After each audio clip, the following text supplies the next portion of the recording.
குல தெய்வம் அப்படிங்கிறது பார்த்தோம்னா நம்முடைய பரம்பரைக்கு மட்டுமே உரித்தானது.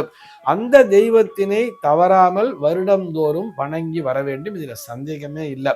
ஆனா இஷ்ட தெய்வம் அப்படிங்கிறது நம்ம நினைச்ச உடனே கூட போய் நம்ம போயிட்டு வருவோம், நமஸ்காரத்தை பண்ணுவோம், அல்லது இருந்த இடத்தில இருந்தே கூட பிரார்த்தனை வச்சுப்போம். எனக்கு நான் நினைச்சா என் பக்கத்துல நிப்பாள்பா அம்பா அப்படிங்கிற மாதிரி சொல்லுவா.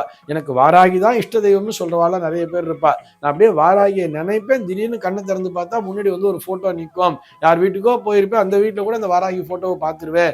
டெய்லி நான் ஒரு இடத்துலயாச்சும் வாராகியை பார்க்காம இருக்க மாட்டேன். அம்பாள் என் கண் முன்னாடி பேசுவாங்கிற மாதிரிலாம் இருக்கும் தெரியுமா. இது இந்த மனிதருக்கும் அந்த தெய்வத்திற்கும் இடையே உள்ள ஒரு ஈர்ப்பு. அதைத்தான் இஷ்ட தெய்வம் என்ற பெயரிலே சொல்கிறார்கள்.